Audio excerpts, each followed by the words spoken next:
Muchachos, bienvenidos a sus clases en línea de CETEC.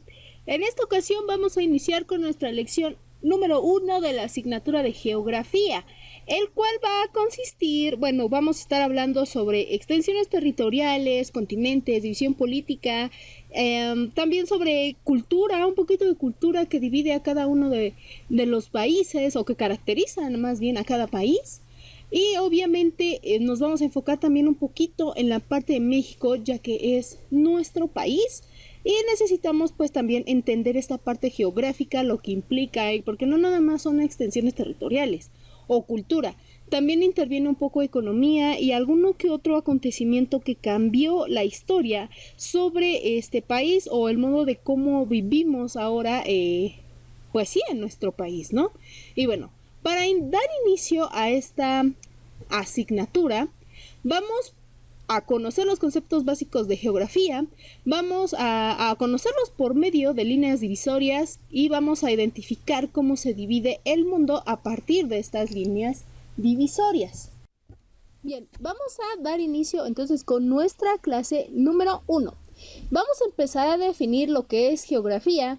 Y bueno, de hecho tiene sus orígenes la palabra o el significado como tal desde los griegos. A los griegos les encantaba mucho estar observando el cosmos, las estrellas. De hecho, para ellos era una especie de lenguaje y que en ocasiones también pues hacían uso de ellas para predecir el futuro, predecir ciertos acontecimientos o incluso dar explicaciones a ciertos procesos de la vida o de algún mecanismo. Para dar a conocer sus conocimientos a partir del cosmos. Entonces, la geografía se volvió una palabra muy clave, muy significativa dentro de esta cultura. Y bueno, la palabra geografía la forman los vocablos griegos, que es geo. De hecho, todo lo que implica este prefijo geo es lo que nos da ¿cómo decirlo? Cuando tú piensas que geo o que existe geo, automáticamente nosotros lo definimos como un círculo o como una circunferencia. Y en aquellos tiempos pensaban que pues la Tierra era tendencia redonda. Claro, hubo algunos que decían que no, que era en forma de una elipse, otros que decían que la Tierra era plana, que ya obviamente con el adelanto de la tecnología, de la ciencia, pues ya se definió que era completamente una elipse, pero en ese momento los griegos pues pensaban que la Tierra era redonda. Entonces geo no nada más es la forma o el cuerpo geométrico circular, sino que también tenía esta connotación de tierra. Y grafos, que era la descripción, aunque grafos en algunas ocasiones también se puede utilizar como una técnica de escritura. Pero bueno, entonces al juntar geo con grafos podemos formar obviamente la palabra geografía, que tiene como un significado como el de la descripción de la Tierra. Y descripción de la Tierra pues es todo eso que está sobre ella, incluyendo masas territoriales, personas, mares, ríos, todo eso para ellos era la descripción de la Tierra. Sin embargo, ya en esta actualidad, la geografía se concibe como ciencia que estudia las interacciones entre los factores físicos, biológicos y humanos localizados en el espacio llamado superficie terrestre, o sea, nuestra Tierra o nuestro planeta Tierra. ¿Cómo los factores físicos? Pues sí, desde las tormentas, huracanes, biológicos también, todo el aspecto de lo que ocurre en los ecosistemas, que de hecho es la parte que vimos de ecología, pero también entra dentro de la clasificación de geografía. Ecología lo ve más profundamente, pero dentro de geografía pues también, porque obviamente nosotros nos dividimos o estamos viviendo dentro de ecosistemas, y sobre todo el aspecto humano, las divisiones políticas, ciertas leyes, ciertos acontecimientos que pasan y que de alguna manera interfieren en lo que es la interacción de nuestra superficie terrestre. Bien, la relación que existe entre el hombre y la naturaleza se puede dividir en dos partes: lo que es los hechos geográficos, que son eventos que en comparación con una existencia humana, o qué quiero decir, con el paso del hombre, con una sola vida, transcurren lentamente. Ajá, y de hecho pareciera que no se modifican, pero es porque nosotros en comparación, en comparación de este hecho geográfico, pues es como si viéramos a caminar a un caracol. Ajá, en nuestra vida puede ser demasiado lento, pero para el caracol realmente no ha pasado mucho tiempo o vive él a su tiempo, ¿no? El tiempo para geografía, de hecho, para un punto geográfico, un hecho geográfico, es relativo. Ajá, entonces si no, para nosotros nos parece muy lento, para geografía es como un chasquido de dedos o como un parpadeo. Entonces esto transcurre lentamente y pareciera que no se modifican y bueno, como la formación de un volcán o de un continente. Ajá, que de hecho la formación de los continentes lo vamos a ver un poquito más adelante en esta lección para que podamos entender este hecho geográfico. Y obviamente los fenómenos geográficos, que son eventos que acontecen en un corto tiempo, que de esto lo podríamos definir como si lo presencia el hombre como tal, ajá, una sola vida, y por eso es más fácil clasificarlo o más fácil observarlo, como por ejemplo la formación de una tormenta tropical, un sismo o el aspecto de la migración de la población, que son efectos que nosotros sí vemos y que obviamente son rápidos de observar o en su defecto que son que transcurren en nuestro tiempo real. Por eso de aquí de las imágenes, el volcán es un hecho geográfico y obviamente la tormenta es un fenómeno geográfico. Es totalmente diferente. ¿Por qué? Porque pueden pasar años, cientos de años para la formación de un volcán y una vida humana no lo puede observar. ¿Por qué? Porque por lo general la esperanza de vida de un humano es de los 0 hasta los 90, 95 años, que hay excepciones obviamente que van más allá de personas que viven más de 100 años y que de hecho existe un registro me parece que de una persona que vivió aproximadamente 120 o 125 años, pero es solo una persona, no vive todos los seres humanos o no somos tan longevos como este tipo de hechos. Sin embargo, nuestra vida y nuestro tiempo aquí en la Tierra sí está modificado o sí está adaptado para observar cuando se forma una tormenta y de hecho cuando termina la tormenta, cuando inicia un sismo y cuando termina el sismo, lamentablemente. Ajá. Y eso, bueno, considerando los aspectos de que si hay algún accidente muy lamentable, pero al final de cuentas tal vez para los ojos de la vista humana sí podemos observar ese tipo de fenómenos. Bien, ¿qué es la ubicación temporal y espacial? Como lo he estado hablando, a geografía le encanta estarnos comparando, o bueno, no es que le encante, sino que estudia esa comparación entre espacio y tiempo. Ajá, como lo acabo de decir ahorita, el tiempo para geografía es relativo. Para un hecho a nosotros nos parece muy lento, pero al hecho es un chasquido de dedos. O el fenómeno pasa en tiempo y forma. Bueno, para no nada más el tiempo lo vamos a medir en años, eones, milenios, segundos, minutos. No, también vamos a obtener una ubicación temporal y espacial. Si tú te das cuenta en tu teléfono, en tu GPS, tienes pues obviamente, necesitas llegar a un lugar y en algunos ya te aparece, ¿no? Ubicación temporal y espacial o ubicación temporal activa o algo así, ¿no? Con alguna leyenda o incluso cuando compartimos nuestra ubicación en WhatsApp, pues la marca, ¿no? Ubicación real, me parece que es así la leyenda. Bueno, porque está expresado en coordenadas geográficas para que nosotros nos ubiquemos en qué coordenada, en qué altitud, latitud estamos aproximadamente. Y bueno, este sistema de ubicación temporal y espacial son coordenadas geográficas que se establecen a partir del trazo de líneas, puntos y círculos que son imaginarios sobre la superficie terrestre. A pesar de que la Tierra tiene una forma de ovoide o de elipse, helicoidal, de hecho en algunas bibliografías lo llaman así, sí tiene ciertas líneas que son un poquito tendencia a círculo. ¿Ok? Entonces, ahorita vamos a explicar cada una de ellas, pero quiero que entiendas eso. O sea, el tiempo no nada más se mide en minutos, segundos, eones, milenios. No. También lo vamos a medir en coordenadas, que de hecho una parte de la trigonometría trabaja con coordenadas polares, también trabajamos con minutos, segundos, y hay que transformarlo, ¿no?, a grados. Entonces, desde ahí la importancia y que tal vez la geografía se una o se dé ayuda con otro tipo de ciencias, que en este caso matemáticas es una de las más importantes, que ayudan a la comprensión de ciertos conceptos de geografía. Bien, los puntos, líneas y círculos imaginarios, ¿cuáles son? Bien, aquí como tenemos la definición, los puntos son ubicaciones geográficas ubicadas con respecto al movimiento del Sol que produce la rotación de la Tierra. Recuerda que la rotación, o más bien los movimientos de la Tierra, se clasifican como rotación y traslación. Bien, ¿cuáles son los puntos más importantes o más significativos dentro de geografía? Y bueno, con respecto a la rotación de la Tierra, pues obviamente tenemos un eje de simetría, que de hecho la inclinación que tiene el planeta Tierra para poder tener vida terrestre es aproximadamente de 23 grados. Esto lo vamos a conocer gracias pues a principios metodológicos que nos establecen la localización y la distribución y a veces hasta la causalidad de un fenómeno y bueno, la relación que existe entre uno y otro. La localización consiste obviamente en ubicar el hecho o el fenómeno en un espacio y en un tiempo.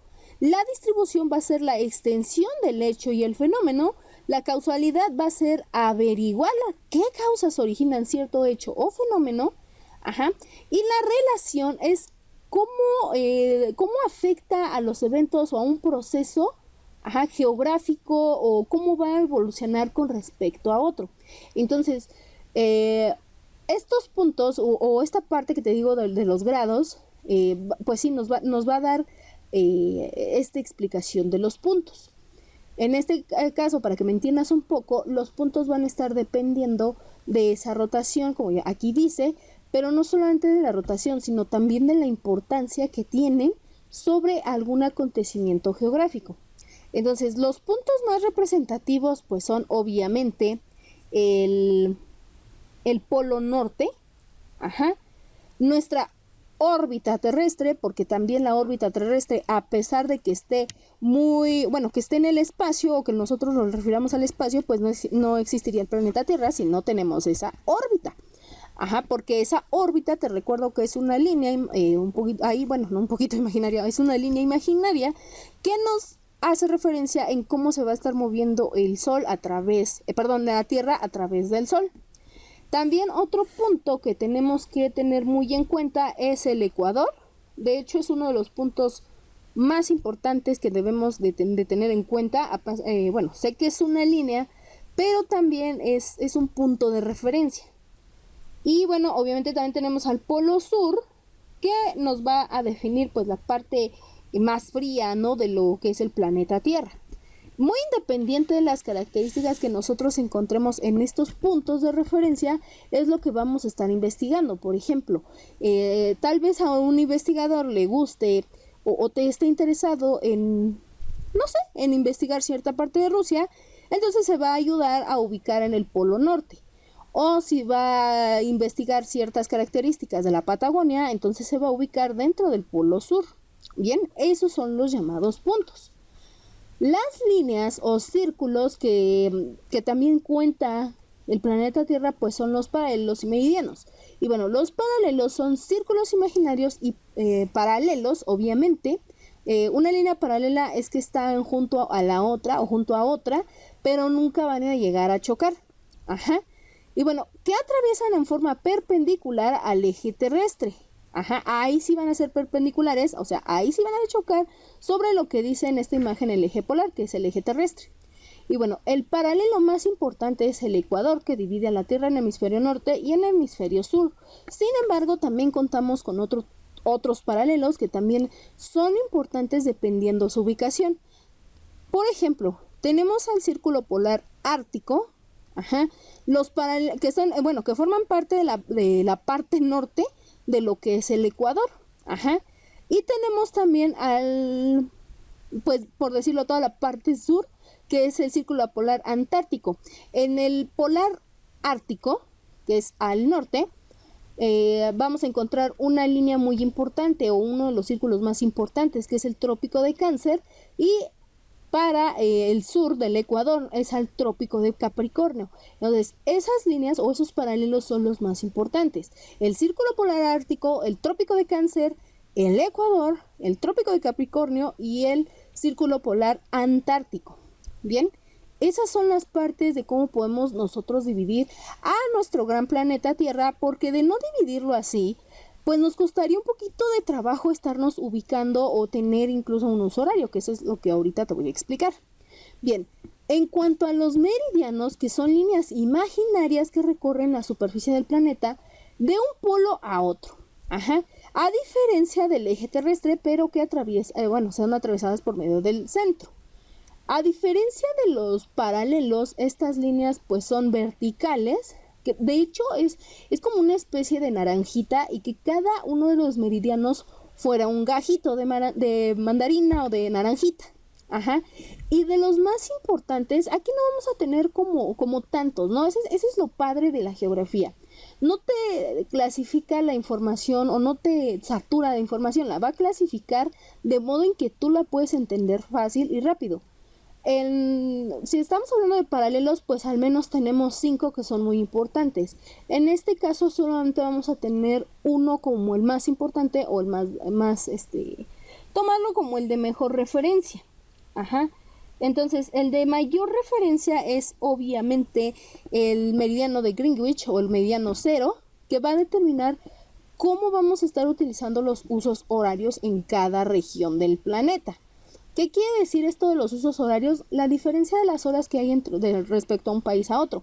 Por ejemplo, si tú te fueras o conocieras a alguien que tú quisieras mucho y viviera, por ejemplo, o se fuera de viaje a Alemania, gracias a ese meridiano de Greenwich podemos saber que la diferencia entre México y Alemania son de 7 horas. Si aquí son las 7 de la mañana, allá son las 2 de la tarde. Me parece que en España también manejamos esa diferencia de horas. Es que no recuerdo, bueno, pero sí son 7 horas aproximadamente. Claro, a veces puede perjudicar un poquito lo que es el horario de verano, pero me parece que no es un valor que podamos tomar tan en cuenta. O sea, sí llega a ser un valor despreciable, que no deberíamos o no nos debe de afectar si queremos hacer algún procedimiento, o por ejemplo desde chatear con una persona.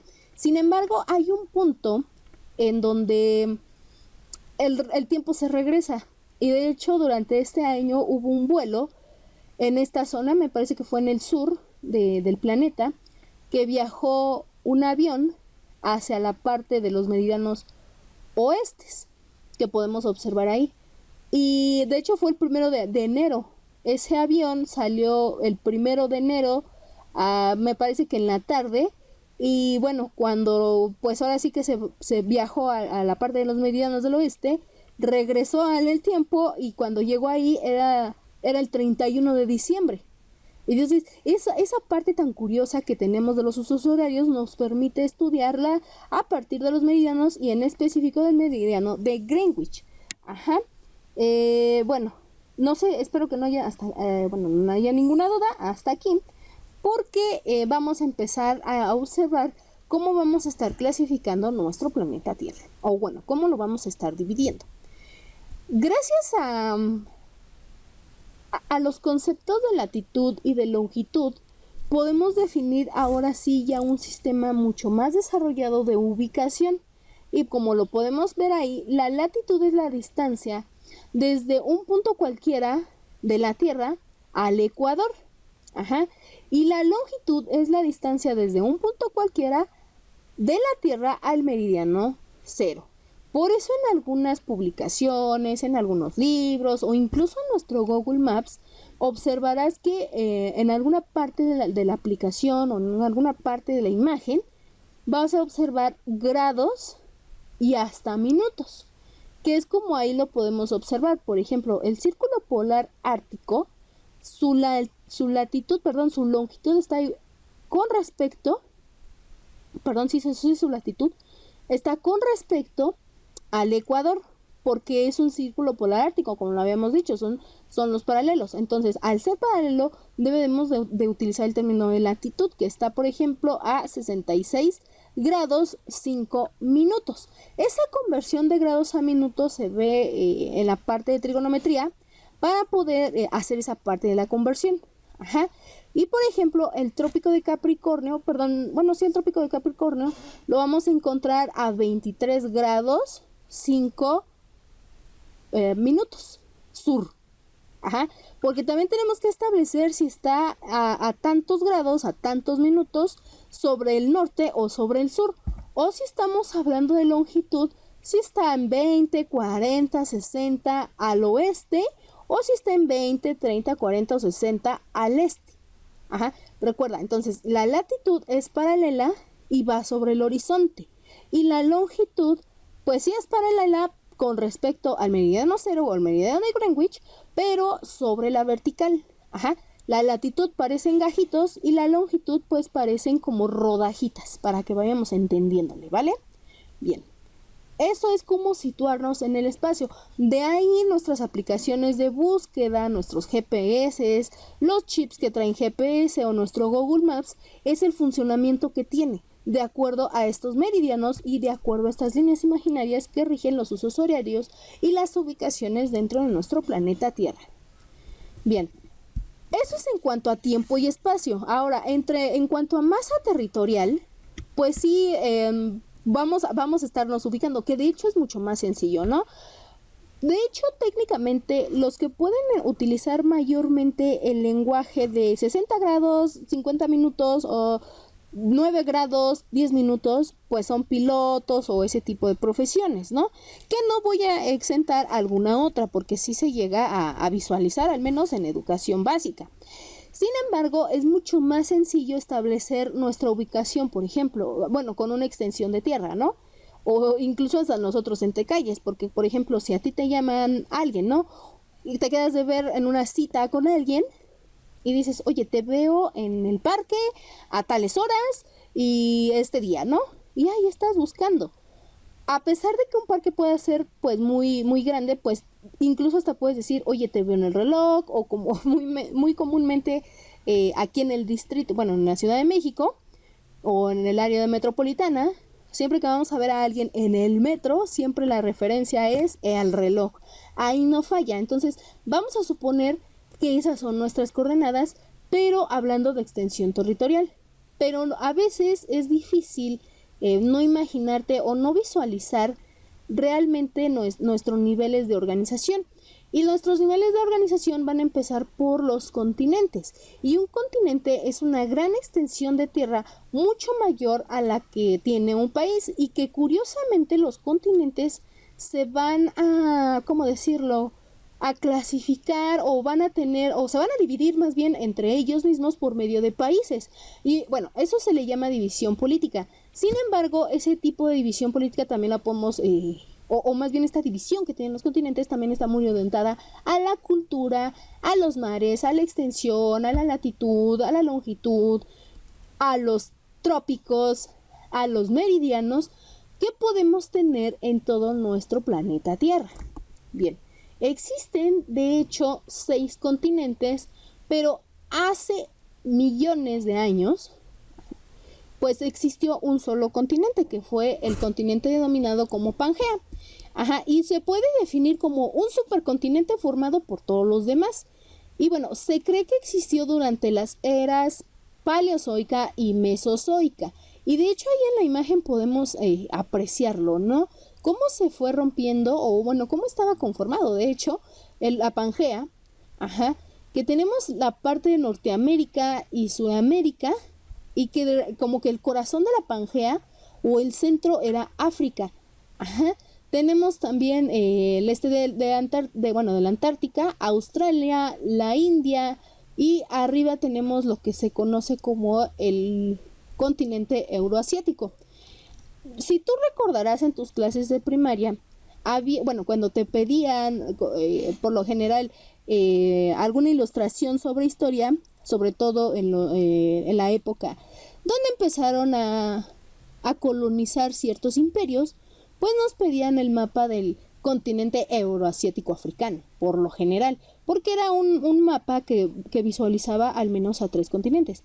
Y también, no sé si lo recuerdes, también nos llegaron a pedir de la Pangea, que era un poquito ya difícil de encontrar, pero gracias a la magia de internet ya lo podemos visualizar de una mejor manera. Y es así como, bueno, relativamente lo han investigado ciertos científicos de cómo sería la visualización aproximada de la Pangea en nuestros días. Así es como más o menos empezaría a visualizar.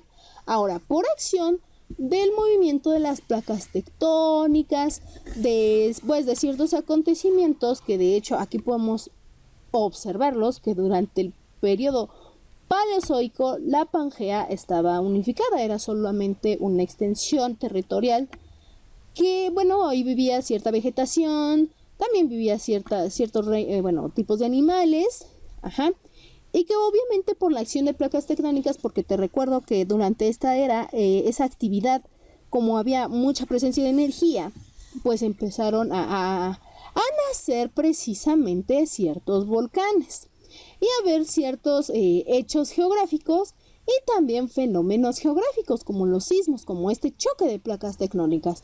Entonces, solamente que estos fenómenos no lo podríamos considerar como tal, como fenómenos, porque de hecho tardó mucho tiempo para poder llegar a como nosotros conocemos actualmente a nuestros continentes. Entonces, desde la Pangea, cuando empezó este choque de las placas tectónicas, pasó mucho tiempo del periodo Paleozoico al Mesozoico. Y de hecho en el Mesozoico se forman dos especies de continentes, que era la Eurasia y Gondwana. Entonces empieza otra vez este periodo de acumulación de energía, acumulación y liberación de energía, para llegar a la era Mesozoica, que ya fue esta parte donde se empieza a establecer en ciertas partes territoriales pues ya vida, ya un poco más de vida, un poco más de vegetación de la que se tenía desde un inicio en la Pangea. Y llegamos así a nuestra era cenozoica, que es como conocemos actualmente a nuestros continentes. Sin embargo, hay una teoría que dice que todavía se están extendiendo nuestros continentes. Y de hecho algunos científicos han establecido que lo que es Baja California, la península de Baja California Norte y Baja California Sur, pues ven que está muy cerca lo que es este choque de las placas tectónicas llamada la falla de San Andrés.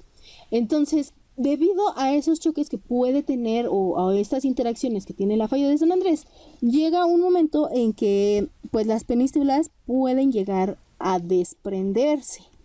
Que de hecho el continente de Oceanía es muy curioso en esta parte. ¿Por qué?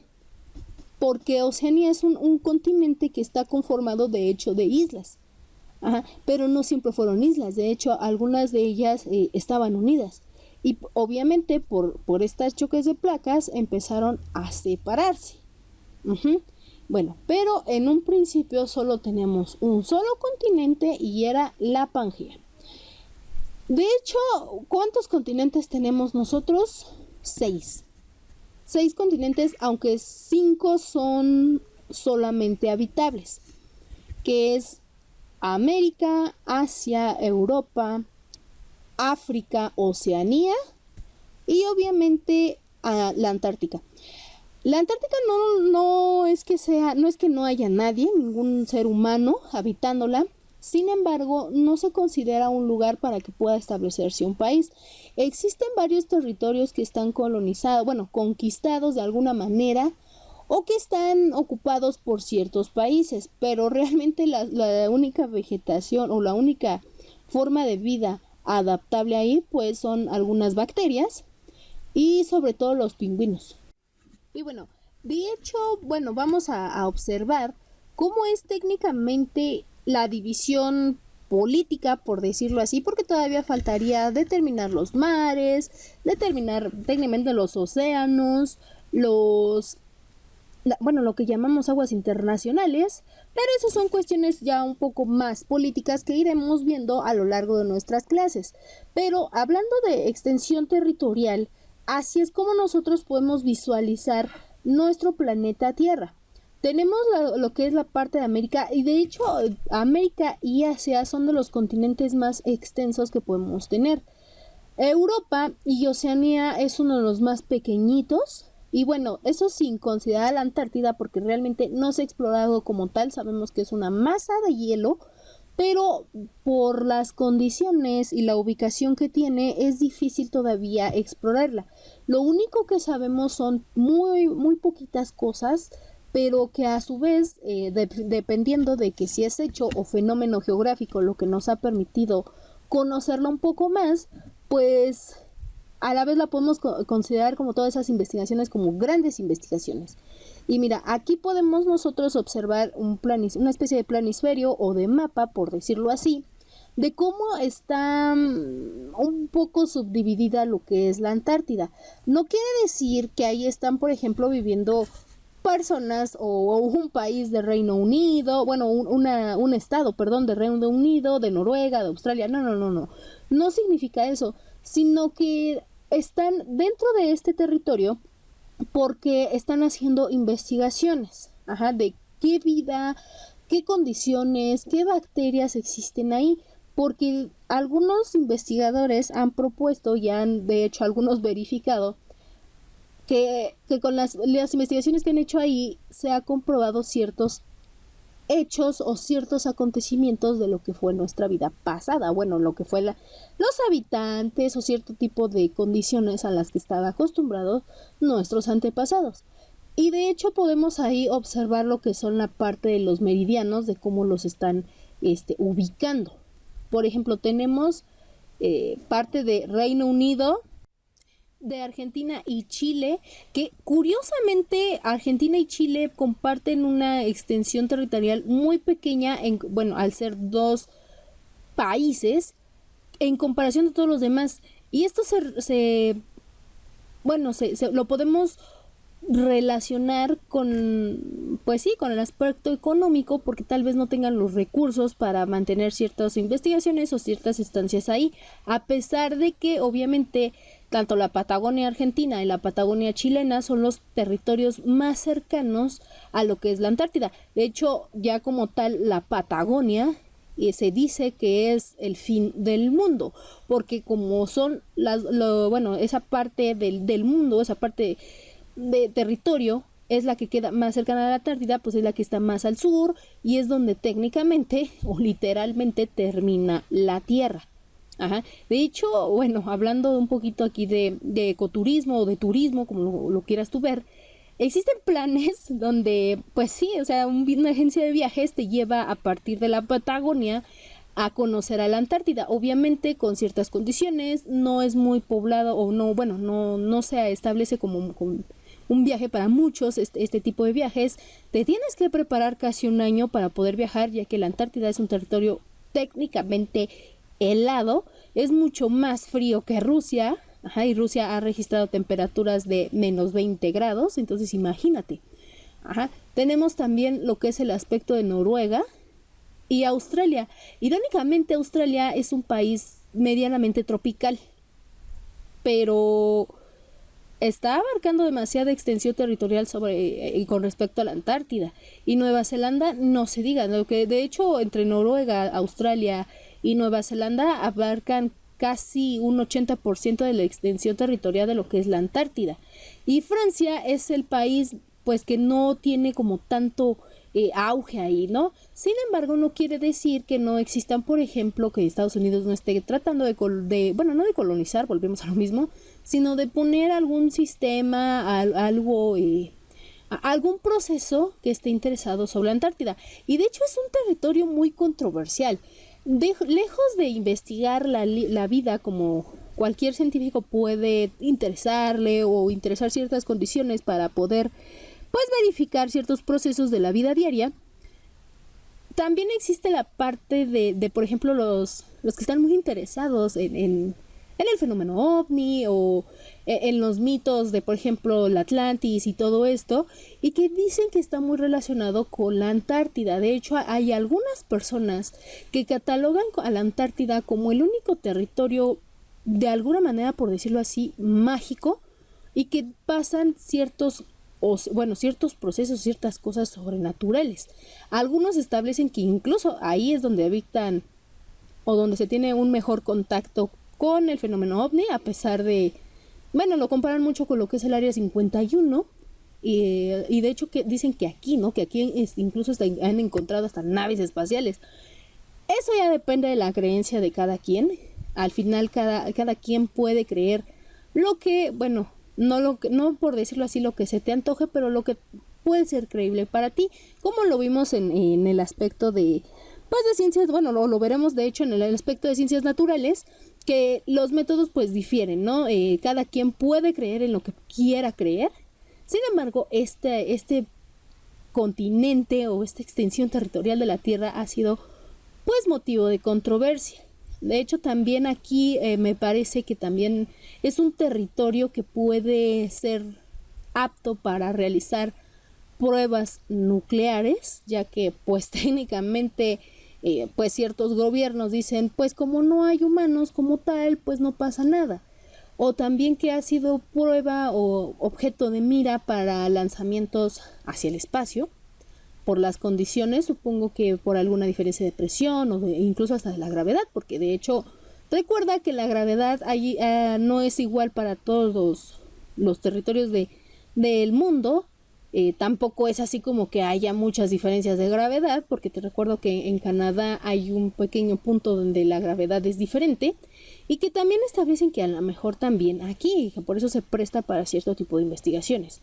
Pero volvamos a esto del aspecto nuclear. Del hecho de que no haya como tal pues investigadores, me parece que aproximadamente viven de entre 20 a 30 investigadores en toda la Antártida, obviamente de diferentes nacionalidades, pero conviven con cierto tipo de flora y de fauna. ¿Cuál es el tipo de flora y fauna que podemos encontrar? Pues de entrada encontramos como una especie de corales. Pues los pingüinos son predominantes aquí, también una especie de focas y lobos marinos. Tenemos lo que son orcas y ballenas también, algunas especies de aves, agaviotas y calamares.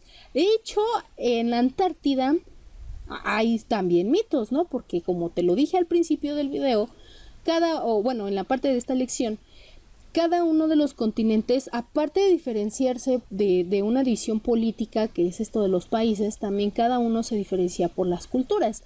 Y bueno, como existen pues habitantes ahí y muchos, debido a los mitos que se extienden a veces por parte de la Patagonia o por parte de otros pobladores que han tenido la oportunidad de viajar y de conocer a la Antártida, pues empiezan a establecer esta especie de mitos y que son parte de la cultura. Y en uno de esos dicen que, pues aparte del mito del Atlantis, que también ahí existen las criaturas marinas más grandes y más temibles, más espectaculares, más impresionantes del mundo. Uno de ellos es este monstruo que parece como pulpo, que su nombre es difícil de pronunciar, que es el Kultu, algo así.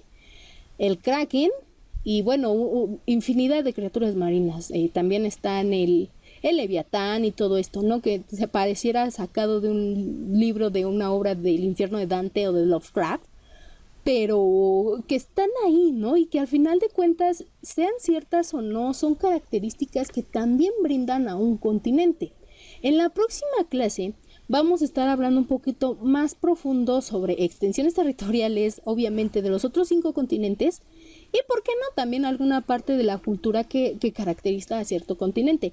Quise empezar, o fue recomendable empezar por la Antártida, ya que al tener casi un conocimiento limitado sobre ella, pues se presta, ¿no? a este tipo de saberes, y que te des cuenta de que no es solamente la geografía, es estar estudiando, pues sí, extensiones de territorio y cuestiones políticas. También interviene el aspecto humano de la cultura, el aspecto social, y que, por ejemplo, este continente, irónicamente, a pesar de no ser poblado técnicamente por un país o por una isla, por un estado o algo así, encierra cierta cultura y cierto misterio que al ser humano le agrada verlo, y que al final de cuentas es parte de nuestra vida. Todo mundo quisiera, bueno, no todo el mundo, pero sí gran parte de los habitantes del mundo quisieran investigar, quisieran estar lo que es en este territorio. Sin embargo, por las condiciones en las que nosotros no estamos adaptados y volvemos de hecho aquí a relacionar a la geografía con otra ciencia o con una rama de ella, ¿no? Que es la ecología. Es difícil que nosotros nos estemos adaptando y que podamos ir y venir a la Antártida. Solamente ¿cómo se podría hacer? A menos de que fueras investigador o que tuvieras demasiado dinero para estar haciendo el viaje una y otra vez.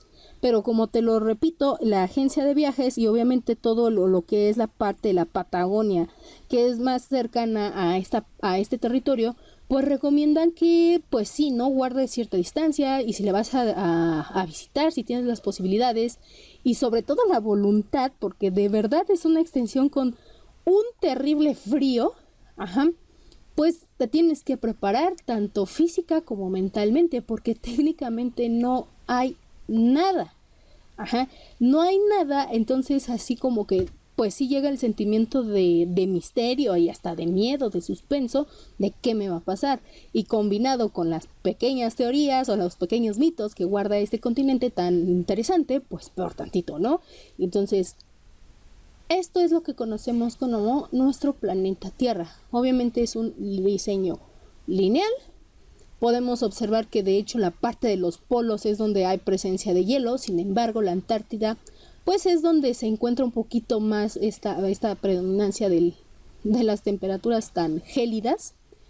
Y podemos observar de hecho aquí como nuestros continentes parecieran que se juntan y que a la vez nosotros pensamos que son tan diferentes, pero realmente no.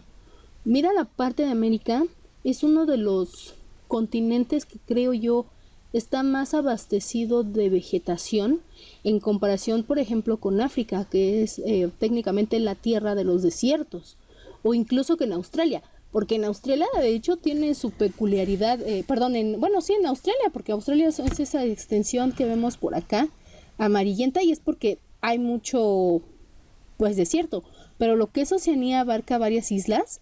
Y a pesar de que el Australia, que es el país más representativo de Oceanía y el más grande, es muy diferente a la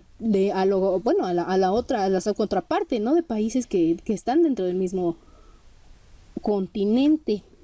De hecho, también uno piensa, ¿no? A lo mejor en Asia o en Europa no existen como tal los desiertos, pero sí, mira, podemos aquí observar una parte, de hecho corresponde al continente asiático. Y podemos ver una parte medio seca entre lo que es el continente asiático y el continente europeo. Entonces, al final de cuentas, creo que lo que divide un territorio de otro no son líneas divisorias, no son círculos, ni son polos, ni nada de esto, ni son meridianos, ni paralelos, ni un uso horario. Al final de cuentas es un sistema que el hombre crea. Entonces, el hombre mismo es el que le da esta división a su propio planeta, que igual y lo hizo por pues tener un mayor control, pero lamentablemente no lo hemos sabido aprovechar o no lo hemos sabido ejecutar como debiera ser, porque al final pues tenemos estas diferencias políticas, diferencias sociales, o incluso el hecho de tener un lenguaje diferente, un idioma diferente, nos limita ya como seres humanos. Sí, existen que los cursos, que las escuelas que te ayudan a manejar y a controlar y a dominar un idioma, pero pues si lo vemos desde el modo de vista social, no debería de ser, y es un poquito egoísta por parte de cada uno de los habitantes de cada continente. Sin embargo, pues tenemos que aprender a vivir así. Imagínate si todavía esto se separa, pues tal vez en unos millones de años ya no sean 6 continentes. ¿Qué tal si son ya hasta 4 continentes? Más, o sea, nos da 10 continentes, 12, qué sé yo. Pero ojalá, si se sigue separando la Tierra, que no nos separemos nosotros como habitantes, como seres humanos, que toda esta parte del aspecto de guerras y todo estas acciones bélicas, pues no separen más de que de por sí ya la Tierra se está separando, que no nos separen como seres humanos. Y bueno, vamos a dejar nuestra lección hasta aquí. Espero te haya gustado y nos vemos en el próximo video. Bye bye.